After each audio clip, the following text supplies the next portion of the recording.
bem-vindo ao podcast Zeitgeist, o espaço de reflexão acadêmica dedicado ao desenvolvimento crítico, metodológico e interdisciplinar do direito.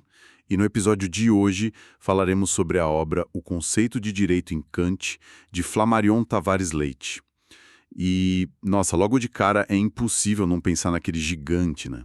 Ah, o verdadeiro titã da filosofia moderna. Exato. A gente ouve Immanuel Kant e a mente já vai direto para aquela ética de padrões, tipo, elevadíssimo, sabe? Aquela moral quase inalcançável e, claro, as famosas 3 críticas. Sim, a imagem que fica na academia é muito essa do mestre da teoria do conhecimento, da epistemologia pura. Pois é, mas e aqui entra o ponto curioso do nosso mergulho de hoje. Logo nas primeiras páginas do texto base, tem uma afirmação que, na boa, me pegou muito de surpresa. O autor resgata uma fala do Jean Lacroix que crava uma coisa bem forte. Sobre ele ser o homem do direito? Isso. Ele diz que no âmago do gênio dele, no mais íntimo do seu ser, Kant é, na verdade, o homem do direito. E assim, isso levanta uma dúvida genuína, né? Como é que a história acadêmica deixou uma faceta tão central passar batida por tanta gente? Olha, essa sua surpresa é super comum, viu? É um sintoma clássico de uma leitura meio fragmentada da obra dele que a gente costuma ter. Porque a citação do Lacroix não é só um exagero retórico, tipo uma frase de efeito, é uma chave metodológica mesmo. Como assim metodológica? É que a atitude filosófica de Kant nunca parte daquela pergunta puramente empírica, sabe? Da sociologia, da história pura, de como as coisas acontecem na prática. Ele não faz a famosa pergunta quid facti. Ah, qual é o fato, né? Exatamente, o que acontece no mundo real. A grande indagação, a mola propulsora do pensamento estrutural dele é, na verdade, jurídica. Ele pergunta quid juris, que quer dizer qual é o direito, ou qual é a legitimidade dessa pretensão. Caramba, então a lente dele é jurídica até quando ele fala de teoria do conhecimento. Totalmente. Todo o esforço dele, mesmo lá na crítica da razão pura, dissecando o conhecimento, é para estabelecer marcos, sabe? Julgar pretensões de marcar limites. É como se a própria razão fosse instituída como um grande tribunal da crítica. A ideia era criar um processo racional rigoroso para substituir aquela guerra de opiniões dogmáticas por tipo uma sentença arbitral baseada puramente na razão. Ok, vamos desempacotar isso, porque a carga conceitual já começou lá no alto, e a gente quer deixar tudo bem claro para nossa audiência. Dá para fazer uma analogia para visualizar essa ideia do tribunal, não dá? Dá sim. Manda ver. É só a gente imaginar a experiência humana como um caos absoluto, tipo um turbilhão de informações, estímulos e instintos, e a razão, nesse sistema kantiano, atua como esse grande tribunal que organiza a bagunça. Exato, uma função bem organizadora. Mas aí que tá. De um lado, esse tribunal dita as regras do que a gente pode conhecer cientificamente, que é a tal da razão teórica. Mas do outro lado, e aqui que entra o foco da nossa exploração, esse mesmo tribunal julga como os seres humanos devem agir no mundo. Como a gente passa da razão que, tipo, só pensa, para a razão que toma decisões no mundo prático. Essa ponte é essencial e a analogia do tribunal é perfeita para isso, com um adendo bem importante. A jurisdição desse tribunal muda completamente de natureza quando a gente sai do pensamento e vai para a ação. Muda como? As leis são outras, exatamente. Quando entramos no âmbito da conduta humana, estamos no território da razão prática. E a razão prática não lida com leis da física ou da biologia. Ela lida com as leis da liberdade. E o Flammarion Leite deixa muito claro na obra que essa legislação prática que governa a nossa conduta não é um bloco único. Ela tem uma divisão, certo? Isso, uma cisão fundamental. Tem a legislação interna, que é o campo da ética e da moral, e a legislação externa, que é o domínio estrito do direito. Se a gente não mapear essa fronteira, é impossível entender o Kant jurídico. E nossa, essa fronteira soa super delicada, né? Porque, pensa bem, se tem 2 legislações governando a mesmíssima ação, fica a dúvida de qual é a linha exata que separa ser uma pessoa, tipo, moralmente boa, de ser alguém que só cumpre a lei. O choque entre o que está na cabeça e o que está no mundo. Exato. Tem o segredo da mente, do pensamento. E a externalidade das nossas ações físicas. Como é que o Kant resolveu esse quebra-cabeça sem misturar tudo? Então, o texto resgata uma influência histórica muito importante do Christian Thomasius, um jurista lá do início do século XVIII. Foi ele quem deu os primeiros passos para separar o fórum interno do fórum externo. O foro íntimo e o foro externo, certo? Isso, e o Kant pega essa distinção e eleva para um nível quase matemático. Na visão dele, a ética é avassaladora. Ela exige que a ideia do dever seja o único motivo da ação. É a tal da autonomia da vontade. Ou seja, eu tenho que fazer a coisa certa pelo motivo certo. Ponto. Exato. O sujeito impõe a lei a si mesmo. Agora, o direito, e o que é fascinante aqui, é que o direito opera numa lógica totalmente diferente. Ele abraça a heteronomia. Heteronomia. Explica um pouquinho melhor para quem nos ouve. Quando a motivação vem fora. Para o direito kantiano, tanto faz o que está no seu coração. Ele se dá por satisfeito desde que a sua ação externa esteja conforme a lei. A intenção íntima que te motivou é totalmente indiferente. Peraí, confesso que minha mente deu um pequeno nó agora com as implicações disso. Deixa eu testar um cenário bem cotidiano para ver se eu entendi. Mano, o cenário. Imagina que alguém está andando numa loja e vê um objeto bem caro dando sopa ali no balcão. O indivíduo pode decidir não furtar porque tem um respeito profundo pela dignidade do próximo. Uma questão moral pura. Perfeito. Ação moral. Mas um segundo indivíduo pode olhar para o mesmo objeto, querer furtar, mas aí ele olha para cima, vê uma câmera de segurança e decide não roubar só porque tem pavor de ir para a cadeia. Clássico, medo da punição. Crítico do Kant, esses dois caras têm exatamente o mesmo valor. Isso não transforma o direito num teatro gigante de conformidade mecânica? Tipo, esvaziando toda a busca pela virtude? Olha, essa é uma crítica que persegue o kantismo há séculos. A ideia de que o direito dele é um mecanismo super frio, sabe? Mas a resposta do autor para essa provocação mostra a verdadeira genialidade do Kant. É mesmo? Como ele se defende dessa frieza? É que o objetivo do direito não é esvaziar o valor moral, é delimitar até onde o poder do Estado pode ir. Respondendo ao seu cenário, sim, para o direito, os dois comportamentos têm um mesmíssimo peso. Caramba, o cara da moral e o cara do medo da câmera. Isso, ambos estão dentro da legalidade. Kant opõe muito fortemente legalidade à moralidade, e o motivo central para isso é prático. A intenção de alguém é inescrutável. Ninguém consegue ler mentes. Às vezes, a gente não sabe nem as nossas próprias intenções profundas, né? É verdade, o auto-engano é forte. Pois é. Então, o Estado não tem ferramenta nem legitimidade para ficar vasculhando a alma humana, caçando pureza. O propósito do direito não é salvar o espírito de ninguém, é evitar que as ações batam de frente no mundo material de um jeito destrutivo. Entendi.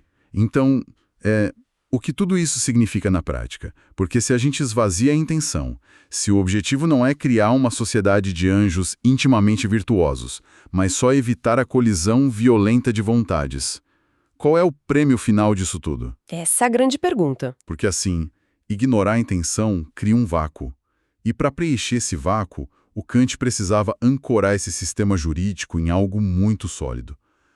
Lendo os apontamentos do Flammarion Leite, fica muito claro que o pilar que sustenta toda essa arquitetura externa tem um nome só: a liberdade. Exatamente. A liberdade é a pedra angular da filosofia prática do Kant. Todo o edifício orbita em volta disso. Mas uma liberdade externa, no caso, né? Isso. A moral e o direito têm ferramentas diferentes, mas o fim último de ambos é o mesmo: a liberdade do ser humano. A moral liberta o sujeito por dentro, escravidão das paixões, essas coisas, mas o direito realiza a liberdade no mundo empírico, no meio da sociedade. E a obra foca que a liberdade é o único direito inato, original. Todo ser humano tem só pelo fato de ter razão. É a matriz de todos os outros direitos. É aqui que a coisa fica realmente interessante, porque a definição formal de direito no texto, que sai dessa ideia de liberdade, é densa, mas é fascinante. O autor cita que o direito é o conjunto de condições sob as quais o arbítrio de cada um pode conciliar-se com o arbítrio dos demais, segundo uma lei universal da liberdade. Uau! É uma frase pesada, mais cirúrgica. E para a gente não se perder nessa abstração toda, acho válido pensar num sistema de tráfego aéreo. É uma analogia que ajuda muito. Imagina um espaço aéreo lotado de aviões comerciais. Cada avião é um indivíduo livre com os próprios desejos e destinos, que é o que Kant chama de arbítrio. Adoro essa analogia. Mas tem um detalhe crucial sobre como Kant vê as regras desse tráfego aéreo. A torre de controle não dita o destino de ninguém, certo? Certo. Se o avião vai para o Caribe ou para uma missão de resgate, a torre não liga. Exato. A missão é a matéria da ação, a busca pela felicidade. O direito kantiano não liga para a matéria, porque a felicidade é subjetiva. O direito lida só com a forma, as rotas, as altitudes, a distância mínima entre um avião e outro. Que seriam as condições daquela definição dele. Perfeito! Essas regras de altitude só existem para garantir a coexistência.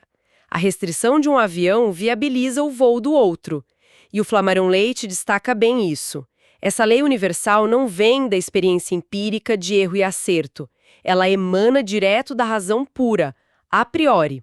É uma necessidade lógica para seres livres não se baterem. Só que essa pureza lógica inevitavelmente vai bater de frente com a realidade num momento de tensão extrema. Voltando para os aviões, e quando um piloto simplesmente decide ignorar a torre de controle? Aí o problema começa. Pois é. Quando o indivíduo decide que o desejo dele é mais importante que o espaço vital do outro e vai causar uma colisão frontal, é super inspirador falar de harmonia na teoria, mas no mundo real, a força bruta tem que entrar na jogada, né? E a fonte diz que o Kant não foge disso. Não foge mesmo. Na verdade, isso levanta uma questão importante, porque ele coloca a força bruta bem no centro da engrenagem. A gente entra no que o texto chama de paradoxo da coerção.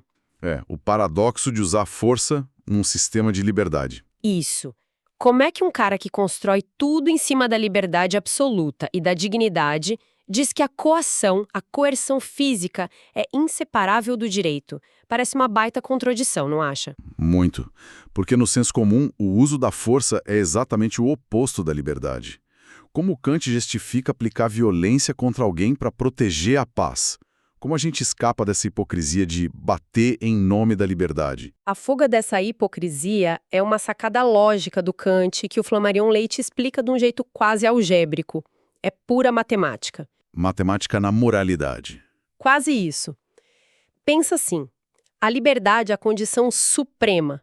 Qualquer ato injusto, que ele chama em alemão de Unrecht, é um obstáculo a essa liberdade. Tá, um roubo ou uma agressão é um obstáculo material. Exato. Agora, se a ação injusta é um obstáculo à liberdade, a força que você aplica para impedir essa ação injusta é o quê? Ela vira um obstáculo a um obstáculo. Nossa. É a matemática pura mesmo. Menos com menos dá mais, um sinal negativo multiplicando outro negativo vira positivo. Então, neutralizar a força que destrói a liberdade é, por definição lógica, promover a liberdade. Matou a charada. É exatamente a formulação kantiana. A coerção do Estado não age contra a liberdade ontológica da pessoa, ela age para anular o obstáculo. Por isso que a coação não é um mal necessário ou uma falha no sistema. Para ele, ter um direito e ter a faculdade de coagir significam a mesma coisa. Caramba! Não tem direito sem coação legítima, então? Sem coação, a gente só tem conselhos morais, desejos vazios. Então, o que tudo isso significa quando a gente sai da teoria? Porque para essa coação não virar só vingança privada, ela tem que ser muito bem calculada. Como é que acontece a passagem da teoria pura para a fundação de uma sociedade real, do Estado civil? Aí entra a genialidade dele na análise do estado de natureza. E o contraste com outros pensadores é muito legal. Hobbes, por exemplo, viu o estado de natureza como um abatedouro, uma guerra de todos contra todos. O homem e o lobo do homem, né? Violência pura. Exato. Mas Kant é mais sofisticado. No estado de natureza kantiano, já existe direito. As pessoas formam famílias, têm contratos privados, delimitam terras. A razão já está ali. Pera, se já tem direito, qual é o problema então? O problema é a fragilidade. é um direito provisório. Ah, claro. Porque se duas pessoas brigam pelo mesmo pedaço de terra no estado de natureza, não tem torre de controle, não tem um juiz. Isso. E aí vira o quê? A lei do mais forte. A resolução cai na paixão, no interesse, na violência privada. E isso destrói a coexistência das liberdades que a gente falou. Faz todo sentido. A estrutura mecânica para garantir a tal da matemática do direito simplesmente não existe. Perfeito. Por isso, Kant diz que o direito no estado de natureza é meramente provisório. Você tem a terra, mas não tem garantia nenhuma. Para transformar esse direito provisório num direito perenitório, definitivo, você precisa de um poder público. Um poder imparcial, o Estado civil. Exato. E criar o Estado não é só uma conveniência, tipo, vamos fazer um governo para facilitar o comércio. Não. Kant eleva a saída do estado de natureza à categoria de imperativo categórico. E vale frisar para quem nos acompanha que imperativo categórico não é só uma sugestão amigável do tipo, seria bom a gente ter um governo. É uma obrigação absoluta da razão, né? Inegociável. É uma obrigação da razão civilizatória. O Estado não surge para esmagar os direitos naturais. Ele surge justamente para ser um maquinário coercitivo organizado que torna a liberdade possível e segura na prática. Ou seja, o Estado só tem legitimidade se ele for o escudo daquele único direito inato, a liberdade. Qualquer desvio disso, ele vira opressor. Exatamente. Ele perde a legitimidade racional. Que construção brilhante. É como blocos se apoiando. A gente isola a intenção, foca na liberdade externa, entende que precisa de força para garantir essa liberdade e culmina na obrigação de criar um Estado para aplicar essa força de um jeito justo. E se conectarmos isso ao cenário geral, à filosofia da história, a gente entende a escala gigantesca do pensamento do Kant. Ele não estava só montando um quebra-cabeça lógico para a sala de aula. Ao dizer que a saída do estado de natureza é um imperativo absoluto, ele expande isso para as relações internacionais também. É mesmo? Tem uma escala global. Tem. É aí que ele vislumbra a tal República Universal e teoriza sobre a condição de uma paz perpétua, porque a lógica exige que as nações também abandonem o estado de natureza internacional, que é marcado pela guerra. Nossa, isso é atual demais. Se os indivíduos precisam se submeter ao Estado para não se matarem, os Estados também deveriam se submeter a um direito cosmopolita para evitar as guerras. É o mesmo raciocínio. Sim, é a mesma matemática e isso nos traz para uma reflexão final muito urgente hoje. Quando a gente olha para a hiperinflação legislativa no mundo todo, leis para cada detalhe mínimo do comportamento social e econômico, fica a pergunta para quem está refletindo junto com a gente hoje. E qual seria essa provocação? Será que esses sistemas jurídicos burocráticos gigantescos ainda têm algum resquício dessa pureza kantiana? O direito moderno ainda atua só para harmonizar a coexistência das liberdades? Ou ele assumiu o papel perigoso de tentar regular a intenção, a moral e invadir a autonomia que ele mesmo deveria proteger? Nossa, excelente provocação. É como se a gente pegasse esse tribunal da razão do Kant e colocasse o Estado moderno hipertrofiado lá no banco dos réus. Observar nossa realidade com essa lente da liberdade como um único direito inato incomoda, mas é vital para a gente não perder o propósito da lei de vista. Se a balança atual pesa a favor da autonomia ou se a gente já está preso numa engrenagem bem menos iluminista. E bom, este foi mais um episódio do podcast Zeitgeist. Porque pesquisar, questionar e compreender o direito é construir de forma responsável e coletiva a evolução da sociedade.